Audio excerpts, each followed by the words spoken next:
Okay, I think we're live now. Welcome everybody. This is Craig Fear with Fearless Eating. Doing a live video demo today here from my kitchen in Southampton, Massachusetts. Welcome, glad you're here. I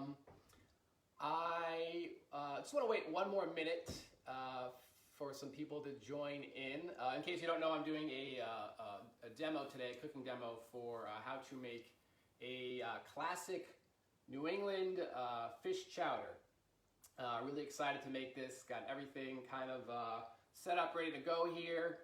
If you tuned in on Tuesday for my fish stock demo, hopefully you can see me a lot clearer and hear me better. I was using my computer and the video was just terrible. So I'm using my phone now and I got my computer here, so hopefully I can answer some questions. I just want to make sure I am kind of got my Facebook Live on my computer too, because I can't really see questions very well on my phone.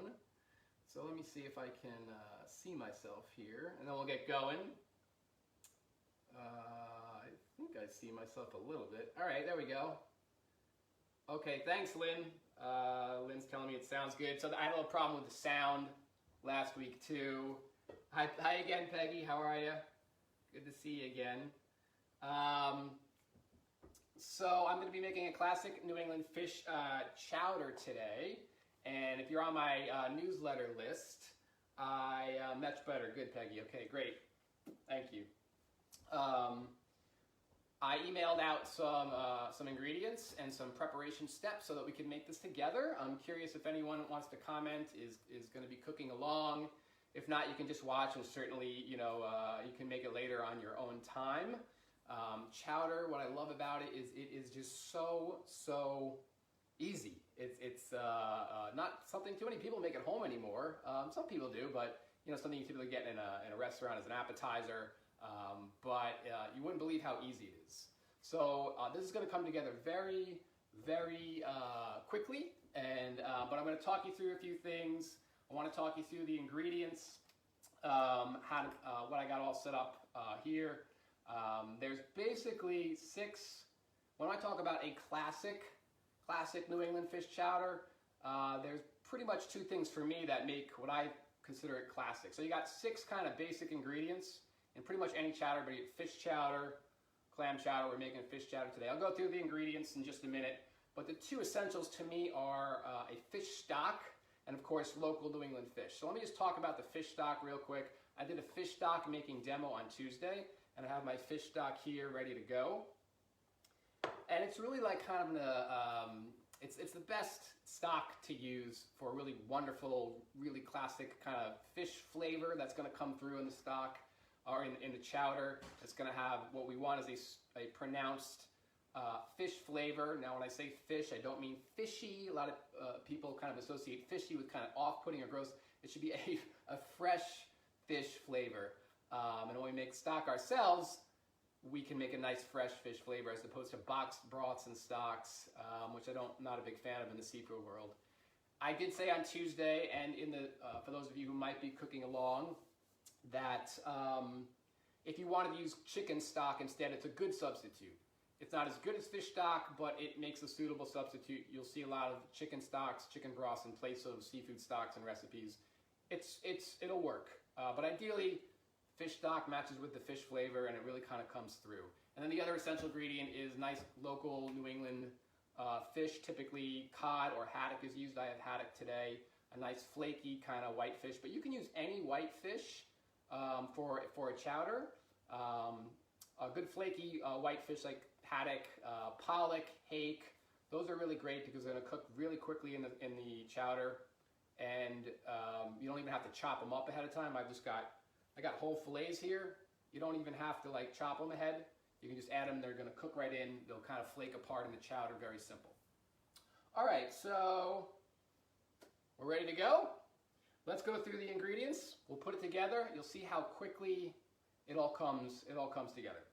So 6 essential ingredients in pretty much any kind of standard chowder. When I say standard chowder, I mean a standard fish or clam chowder that you would get in a restaurant or a cafe.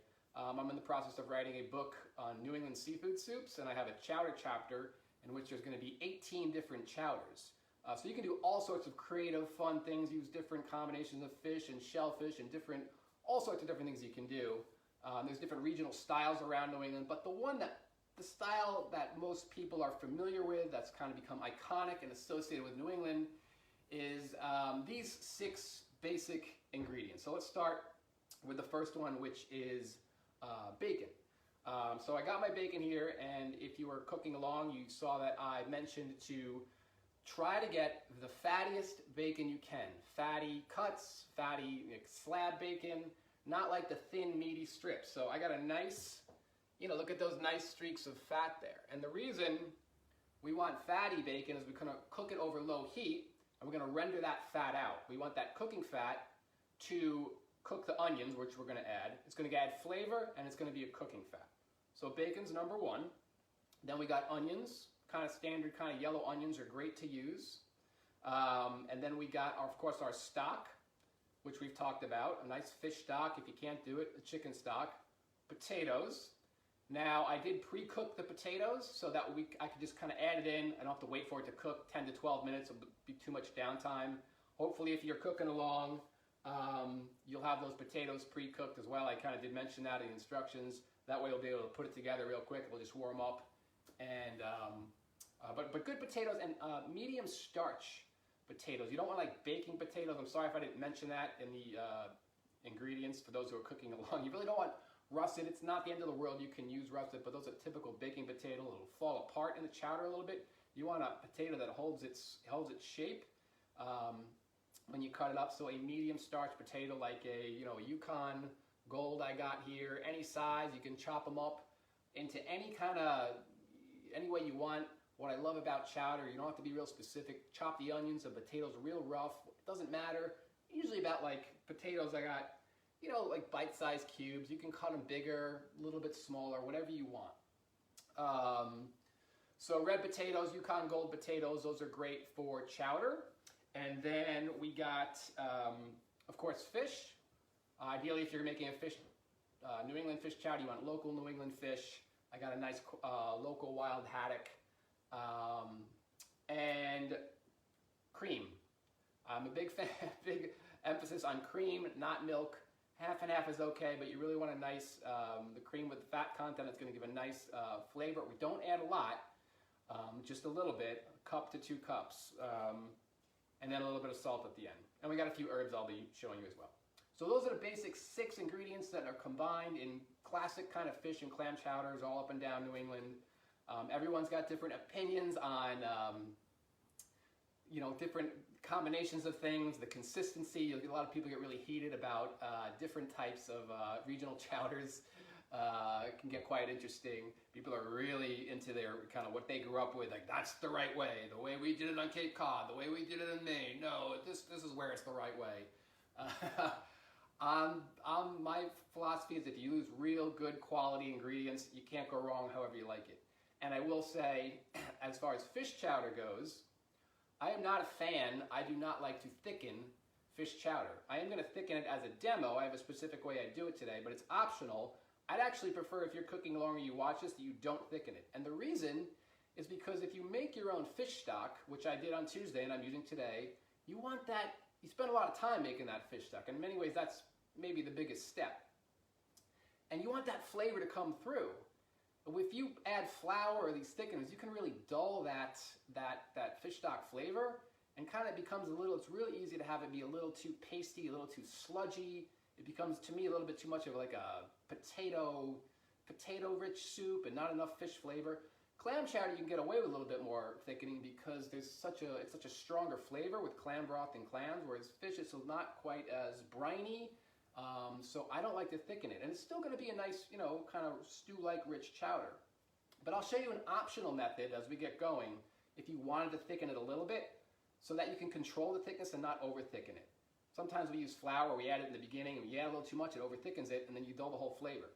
That's a big criticism I have of a lot of restaurant chowders. I do not like many restaurant chowders. I find them kind of just overly dull, way too thick, not enough flavor.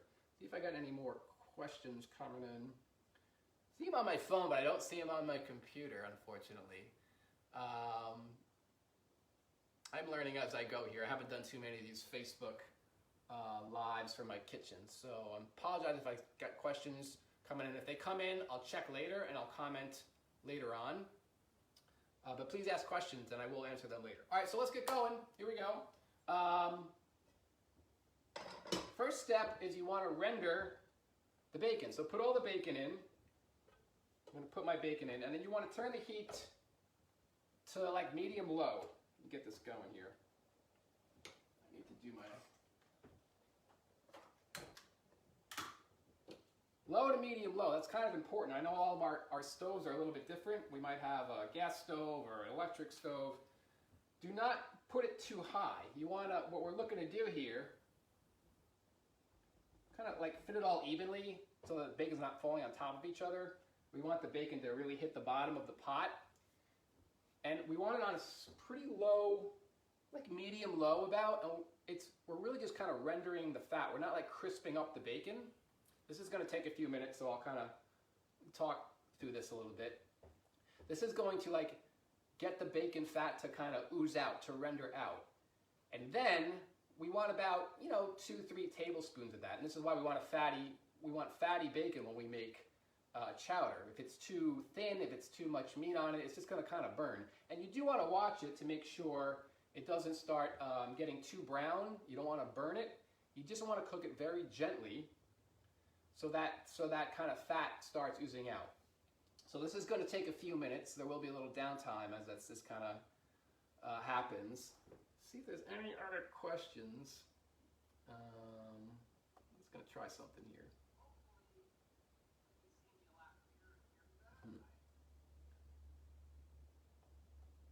All right, sorry about that. So a medium-low heat, even medium might be a little too much to start. Because once it heats up, it's going to start crisping up pretty quickly.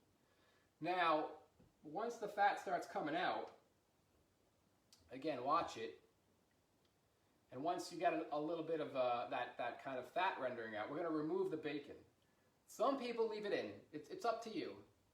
I remove it because I find that if you leave it in, it's too much of a bacon flavor. You might have noticed I put the bacon strips in whole.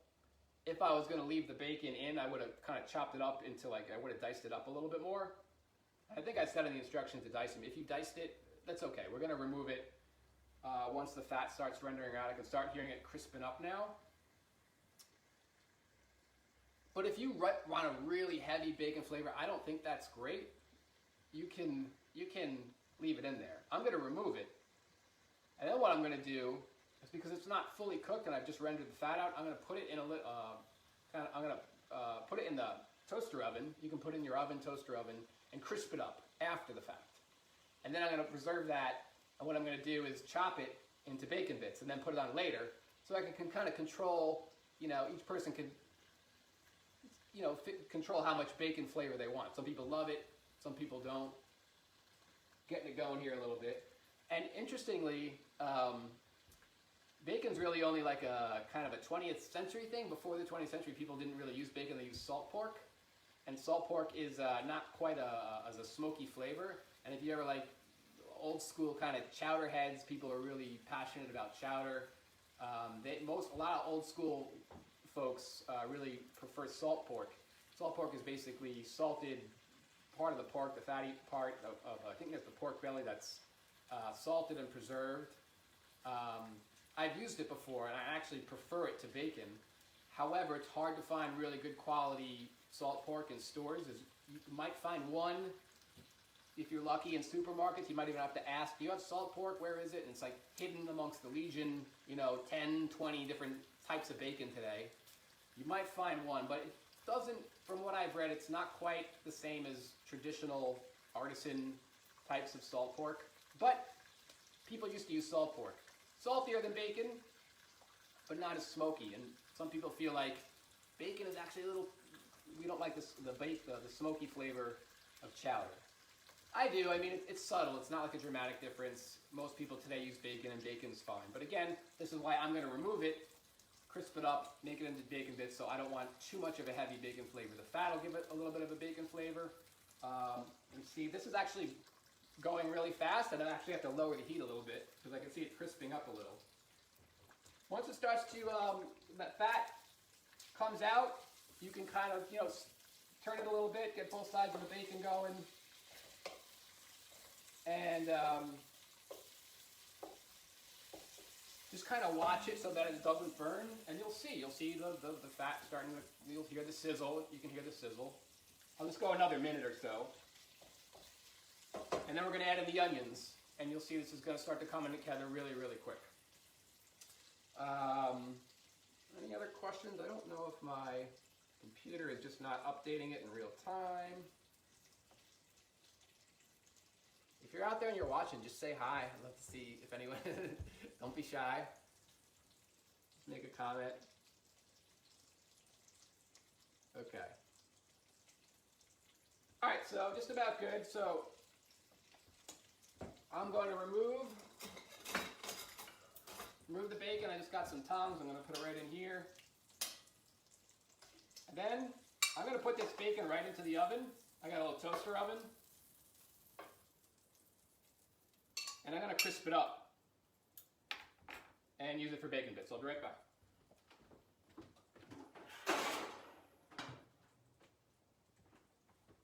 Okay, so now we're going to add the onions.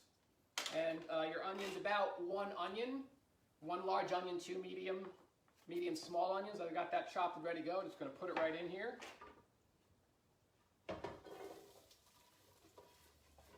Put your heat up to now medium on your stove top. And you want to stir this around. Make sure it doesn't burn. And you also want to look at the fat. Does it need a little bit more fat? This is where a little butter comes in, and I can already tell. I'm going to use just about another tablespoon or two of butter because the onions are kind of soaking up the fat. Had I been doing this on my own, I might have cooked the bacon a little bit slower, but I just wanted to speed it along. So maybe I didn't get quite as much bacon fat as I would have if I'd been doing this on my own. Let's see. Hi, Alexis. Hi, looks good. Thanks for tuning in. I know, Peggy. So Peggy says it'd be great to look into the pot. I know, but I have my phone kind of hooked up right there. I can't take it off. It's kind of locked into my camera, my tripod. Maybe I can lift it off and show you. How's that? Simmering away. I'm learning as I go. I'm doing a lot of these free demos this week just to get used to the technology and seeing how I can make some changes in the future that might be better. Any comments or feedback is always welcome. I have the idea to do more of these in the future, different kind of demos and around different kind of soups and stews. I'm just keeping it really low key for now. So I got the onions going. Oh, I almost forgot. Bay leaves, 1 or 2 bay leaves. You can put that in with the onions, and some thyme sprigs, like 4 or 5. I like a little bit more. I usually go 7, 8 sprigs thyme. Fresh thyme. You could use dry thyme. Don't go too much dry thyme because it's a little bit more heavy flavor than fresh. Maybe like a tablespoon most of dry thyme. And just kind of mix it around. Keep it stirring so that the onions don't burn. And once the onions turn kind of translucent and fragrant, maybe about 5-6 minutes. We're then going to add our stock.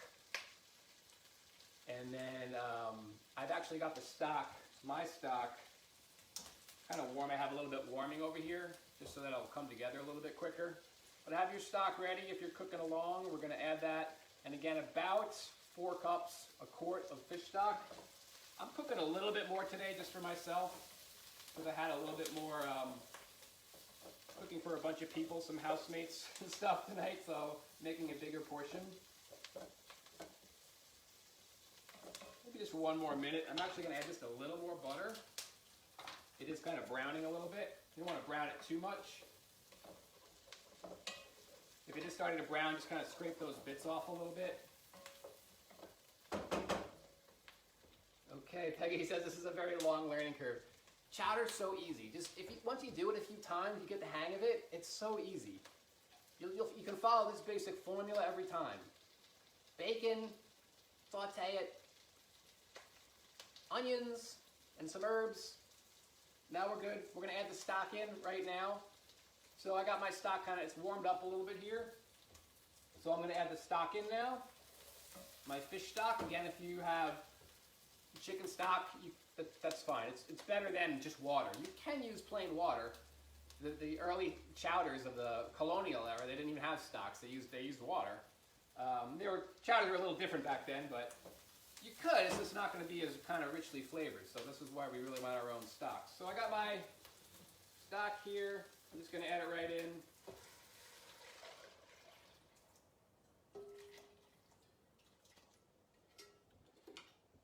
Now you can turn the heat to high to kind of get it to heat up. I'm going to cover it. And this is probably going to take a few minutes, depending on and I can hear my bacon crisping up. Let me just check on that. Don't want to overcook the bacon. A few more minutes on the bacon. So we're going to bring the stock up to a boil, and then we're going to add the potatoes in. Now typically your potatoes would... Oh, right, Peggy, right. I got you. Long kerning for the live demo, yes. It's a learning process. I might do Zoom demo on the next one just to get used to a new platform, so I'm just kind of figuring it all out. So you got your stock on, you can cover it, start to bring it up to a boil. Don't let it boil over, so watch it, and then we're going to add the potatoes. Now, I got my potatoes ready. I got about a cup, about a pound to a pound and a half. That's about what you want per quart of chowder, of the stock. I like about a pound. If you love potatoes, you can go about a pound and a half. That's a lot, I think. Some people like, again, everyone has different preferences. Some people like more potatoes than others. Some people like more bacon than others, or salt pork, or different herbs. Everyone has different kind of, taste buds and different things that they like. So, if we were kind of making this from scratch, which we kind of are, but if we just chopped up the potatoes raw, which mostly is what when you're making the chowder, you'll do, you're going to have to cook them once the stock comes up to a little bit of a boil. You'll add the potatoes in, and you'll have to cook them until they're tender. Maybe, if you cut them up cube them into small pieces, they'll cook quicker than if you just have them or something. But you want to cook them, you want to chop them into bite-sized pieces, and it'll take maybe 10 minutes, not much more than that. And then you just take one out, put a fork in it, make sure it's nice and tender, and at that point we're almost done. It's really once the potatoes are cooked, you're just about done. I've already pre-cooked the potatoes just so I can put them in and just have this come together real quickly, so we're not sitting here for 15 minutes waiting for the potatoes to cook. Any other questions? Okay. So this will just take a few minutes to come up to temperature. Unfortunately, I have a gas stove, which you would think would be good to kind of bring it up to a boil pretty quickly, but it's kind of weak. It takes a little bit longer than a lot of gas stoves I've used in the past, so there might be a little bit of, if there are any questions, let me know. Think of anything else I can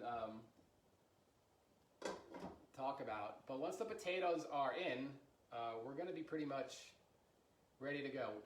Now, what I am going to do, maybe I'll just talk you through this real quick so that when we get to it, it'll be really simple. If you wanted to thicken, a lot of people, they go to, we've 50 years of, we've had chowder around in so many areas of the country. People are kind of expect chowder almost to be thick and rich. It's kind of, that's the reputation, that's what people like. That's what I grew up with, thick and creamy, which is okay sometimes, but again, like I said earlier, it can really dull the flavor, I think. And I think that's kind of a fault of a lot of restaurant chowders. I don't order there very much because I find them all very pasty, and they don't have enough kind of briny seafood flavor to them. They taste more like a potato bacon soup, with a little kind of rubbery clams in them. You don't even see fish chowders much anymore in restaurants, which pretty much always clam chowders. But pre-World War II, fish chowders were just as common as clam chowders.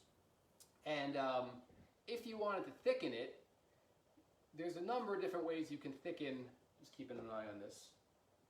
Another minute or so. I hear the bacon crisping up. I'm just going to remove that real quick. I can hear it sizzling away. It goes quick. Yeah. Great. So that bacon, I'm gonna chop it up and dice it into bacon bits, and then put it on the top. It's gonna be fantastic at the end. So for adding, if you wanted to thicken chowder, typically the most common way is to use white flour, and you could add that in when the onions are sizzling. You would add it in with a little butter, and you kind of make like a roux, or you can make it in a separate pot and make the roux, which is basically just half butter, half flour. You simmer it a little bit to thicken it, to take the pasty flour out, and then you add it to the soup, and that'll thicken it. But sometimes it's like a very fine line between too much and too little. Oftentimes it's too much. So I have a way to do it using potato starch, and I'm going to show you. I'm actually going to do it where you can kind of really control that thickness a little bit better. It's called a slurry when you use potato starch. You could also use cornstarch, but I think potato starch is better for using when you're making a chowder. It's a little bit more of a neutral flavor. All right, so just about ready. I can see it starting to come to a simmer. Once it starts to simmer, you just add in your potatoes. I'm going to do that right now. They're pre-cooked. Yep, pretty much. Here it comes. I'll put the potatoes in. All right. Now you can leave the cover off. Just watch and make sure it doesn't boil over. You might want to cut the heat just a little. If you were making the raw, putting the potatoes in raw, leave the cover off and let it kind of simmer for about 10 minutes, and just check it after about 10 minutes, and it should be once they're nice and tender. We're on to the next step. Now, again, I pre-cooked them.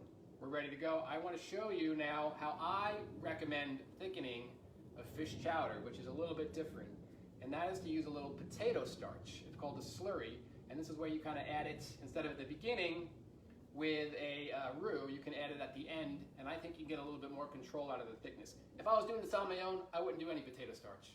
I like fish chowders to have the fish stock flavor come through. I don't like the thickness. The potatoes and the fish and the onions are good enough for me. I think the flavor is fantastic. But I know we all grew up with these, thick. A lot of people like that thick, creamy texture. And in this case, we can do a little bit of a potato starch. So potato starch, I got Bob's Red Mill, good quality potato starch. You want about a 1-to-1 ratio of potato starch and water. And usually it's just a few tablespoons, but I'll go like a full, I do like a quarter cup. And then I'm going to add some water. Let me go over to the sink right here and add some water, and then we're going to mix it together, and it'll form a little bit of a slurry, and we'll add it in, stir it, and it'll thicken very slightly.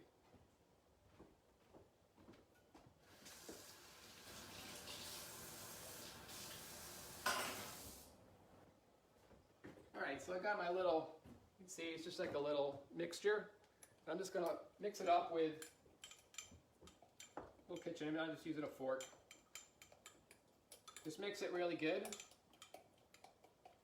And then you're going to just drizzle it in. I need a little bit more water, actually. Here we go. You're going to mix it in. Just put about half that in. And you want to kind of just slowly kind of mix it, and it'll thicken, just like you would with a roux. But you can control it a little bit better. And I go really slow. That's about half, and I'm going to stir it, and just like a minute. And you can see it'll start to thicken just a little, and you don't want to overdo it, especially with fish chowder, because you don't want to lose the flavor of that fish stock. There's a lot of flavor in that fish stock, especially if you followed me on Tuesday and showed how to really make a traditional fish stock. So I'm just going to stir this just for a minute. You can already see it thickening very, very slightly. But this way you can control it a little bit more when you do it at the end. So you don't like erroneously add too much flour, and also potato starch, so it's gluten-free. If you're gluten-free, you can thicken it. Obviously flour is, wheat-based, has some gluten in it. I should also mention one other thing about my fish stock that I made on Tuesday. I don't know if you can see this, I'm going to show you. This is my fish stock. Can you see? Like can you see it jiggle? That's I taste this thing is fantastic. That's a nice jiggle in there. That's what you want. You want that thing to jiggle a little bit. It's nice gelatin. And the reason it's jiggling is because if you saw my demo, I used whole fish carcasses with the heads. I had a whole bunch of heads. I used black sea bass and some tautog that I caught in the Long Island Sound last fall, had them frozen. And all that gelatin, which is so good for our gut, we have a lot of good anti-inflammatory amino acids that is in that gelatin. Same for chicken, chicken and beef stocks. If you use like the kind of the jointy parts and the gelatin collagen-rich parts that people traditionally use, that'll kind of leach out. It leaches out very, very easily in fish. Even with an hour cooking time, it all leached out. And that's because I use those fish heads. So I was really happy with this fish stock. Got a lot of flavor in this thing. I'm checking on I might just add a little bit more, just a little bit. I wouldn't go more than what I did, which is about a quarter cup. And it's just going to thicken it very, very slightly. If you wanted to add a little bit more, you can, but again, just be careful because you don't want to lose the flavor of that stock. To me, that's really the heart and soul, the essence of a good fish chowder is the fish stock. It has that nice kind of ocean, kind of briny, but not overly briny, like essence of the sea, of the ocean. Very like herbal, light flavored kind of fish flavor. It's not overly fishy. It should never be overly fishy. You saw my demo on Tuesday, that kind of emphasizing that we only cook it for, fish stock fish for like an hour. Otherwise, it does become overly fishy. So it's very lightly thickened. I wish I could bring the camera and show you. Barely, that's perfect. Not more than that. And now we're just pretty much ready to finish this thing off. It's almost done. Last step, add the fish, and then we're going to finish it off with the cream. And you can control how much cream you want to add. I have 1 to 2 cups. So let me put the fish in. You can see these nice kind of wild haddock fillets that I'm using. They're very thin, flaky fillets, and they're going to cook very quickly. And you don't even have to chop it up. If you were to use like a firmer fish fillet, say monkfish, say halibut, say striped bass, which isn't in season right now, but in the summer it would be. You might chop that into chunks ahead of time. Maybe 1-2 inch big fish chunks, because it would take a little bit longer to cook when you have a big meaty fillet. But when you have these kind of thinner flaky fillets, just put them right in there. Just simmer it for a few minutes. It's going to cook right in the hot broth. It's not going to take much time. And then because it's flaky, it's going to kind of fall apart. You don't even have to like chop it up ahead of time. It's just going to flake apart. You can, take your kitchen utensil, push right into it. It's all going to kind of fall apart into nice chunks, nice meaty chunks. This is why fish chowder is so easy. And that's pretty much it. I'll just make this cook 1 more minute. And we'll add in the cream. Actually, I got to get the cream ready. It's in my fridge. And that's just to finish it off. And you'll salt it up. I'll talk about a few different seasonings you can add that are optional. Just kind of whatever your kind of heart desires. People have all sorts of different things they like to season with a chowder. Let me get the cream. I'll be right back.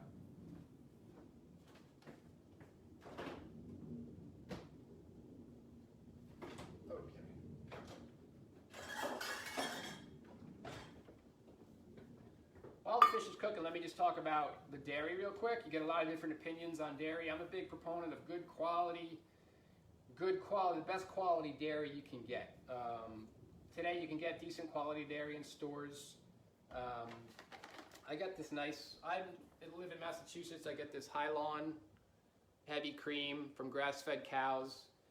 It's not homogenized, which look for that. If you can find a heavy cream that's not homogenized, that's better. The fat will kind of rise to the surface a little. You'll see it at the top. It's the way milk used to be before we started heating it for mass consumption and having to ship it around the country. A lot of controversy around that. I won't get into that. The raw milk versus pasteurized milk debate. I am a proponent of raw milk. So the fish, you'll see when it's cooked. Just you can push right into it, it'll flake right apart. Yep, it's just like that's it. It's good. And it's going to continue to cook in the heat. So you can even almost like put the fish in and cut the heat immediately. And just like let it sit 5-10 minutes. It'll cook right in the heat of the hot broth. And that's it. I'm going to cut the heat right now. And then I'm going to add in the cream. So I'm going to shake this up a little bit to kind of get the fat in there a little bit because it's sitting at the top.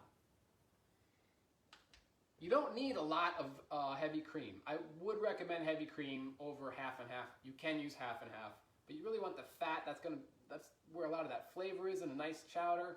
Do not use whole milk, or God forbid, please do not ever use low-fat milk in a chowder. That is just a good way to ruin a chowder. You do not want to use low. You need the fat. You need the flavor, and we're just using about a cup to start. So I always start with a cup. Mix it all in and then taste it. And then I'll at that point, usually sometimes a cup is all you need. So I got my cup here. Add it right in. Just kind of mix it in there.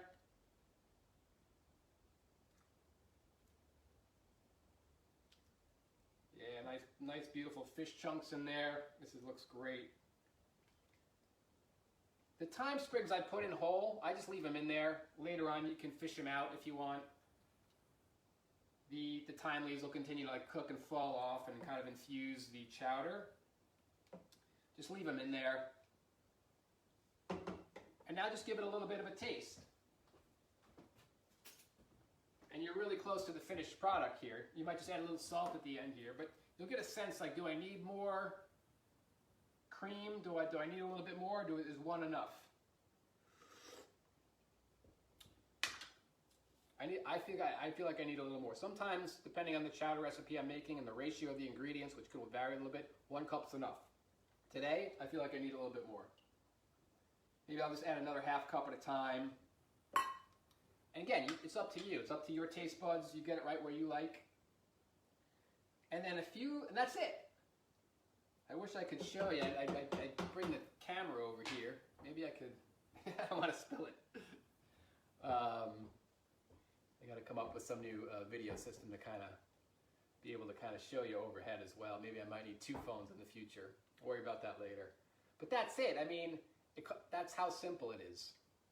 And the last thing is just to salt it, which is, everyone's very different how much salt they like. I like a little bit more than most people. If you were to use salt pork instead of bacon, you might be careful because there's a lot of salt in the salt pork. Fish stock has a natural salinity to it, so there will be a saltiness to it, so you might need just a little bit. You might, if you're serving this with other people, you might not salt at all. And when you serve everyone, you might say, salt it up to your taste. Sometimes you salt it a little bit too much and you offend your guests or something. So I've done that a little bit in the past because I like a saltier flavor. And that's really it. Now a few things just about once you're done with it. Let it sit on the stovetop to cool a little bit. Obviously if you're ready to consume it now, great. Now there is something, however, called curing and aging in chowder, and this is common in a lot of soups. It's just not unique to chowder, but a lot of soups will take on developed flavors from it sitting and resting over time. And chowder is one of those soups where over time it does taste better. In other words, tomorrow it's going to taste even better than today. That's why when I make chowder, I like to make big portions. I'm going to have some today, of course. I can't wait till tomorrow. I'm ready to eat it. It's so delicious. But tomorrow, it's going to taste even better. And I'll be right. Yeah, I'll answer you just a minute, Peggy. So, and the next day, it's even better. That's just a process called aging and curing. When you put it in the fridge, if you're not eating it all and you're going to have more portions tomorrow, put it in the fridge. Make sure it's completely cooled before you put it in the fridge. At least don't put the cover on. If it's not completely cooled, condensation is going to form under the cover, and the water is going to drip into the chowder. It can kind of thin it out a little bit and kind of ruin it a little bit. Put it in the fridge. You can leave the cover off overnight, and you can put it on the next day. And as far as seasonings, you can season this up, salt and pepper. Don't ever put pepper in like you would salt. Wait until you put it into individual bowls. Fresh ground black pepper is gonna dull the flavor if it sits in there too long. Individual bowls only for fresh ground pepper.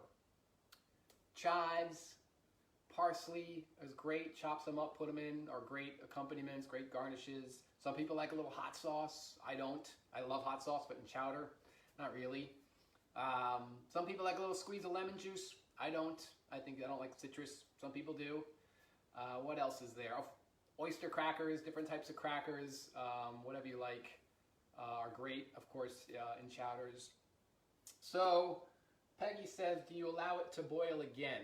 Once I put in the cream, if I were to eat it right now, it's so hot, Peggy, that no, it's not going to like cool it down enough. It's still going to be pretty hot. Obviously, if I'm going to cook it again tomorrow, yes, or later today, and it's kind of come down, yeah, I'd kind of, heat it up again. But once I put the cream in, taste it. It's usually hot enough that it's good right there. So, any other questions? I think that's it.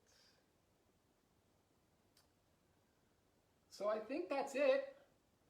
I got, I put a little bit more. This is going to serve at least, that's like 6 good-sized bowls. That might get, 8 to 10, depending on appetites. You serve a few other things, some bread, some salad. You might get quite a few meals out of that. So that's how to make fish chowder. If there's any questions, you're seeing this video later, just comment and I'll jump in at a later point. I'll post this on my page. Sorry that I wasn't able to kind of take the camera and look in. I think that was a good idea, Peggy. I'll try to consider that in the future. I realize sometimes an overhead shot is to see how it all comes together is a nice kind of visual. But like I said, I'm kind of doing these videos slowly and kind of learning as I go, keeping it low key, keeping them free. For now, it's just kind of learning on my own. So any feedback you have, you want to share with me, whether in the comment or you want to message me, please do so. If you're just kind of jumping in and finding me somewhat randomly on Facebook Live, you can check out my website, fearlesseating.net, fearlesseating.net, not .com, and you can sign up for my newsletter. It's the Thursday Night Soup Club. I try to send out newsletters maybe once every week or so with different recipes. I'm working on a cookbook right now tentatively titled New England Soups from the Sea, with all sorts of different New England soups, chowders, bisques, stews, different medleys, brothy soups, some traditional from ages ago, some more modern, some mix and a blend, and really focusing on local New England seafood and to kind of raise awareness for the different types of seafood that we've kind of ignored in the past 50 years as our kind of seafood knowledge has dwindled a bit. We used to be much more aware of and be more inclusive of the different types of seafood that were on our shores. We typically ignore a lot of it now and only eat a few species. So like salmon, cod, people have narrowed their seafood likes because for a lot of different reasons. So I'm trying to help people expand on that and support more local fishermen and become aware of the incredible amounts of seafood that are right off the shores of New England and all over the United States. Our systems of seafood management are really strong here in the United States. We have really good laws and cooperation by fishermen to keep our seafood sustainable, and that's important. But unfortunately, a lot of us are purchasing seafood from overseas, a lot of shrimp, a lot of farmed salmon, when we have all this great seafood right here. And so in the book, I'm going to kind of hopefully expand people's awareness of the different types of seafood, fish species, shellfish species that are right here, beyond the typical things we get. So that's a bit of ways off.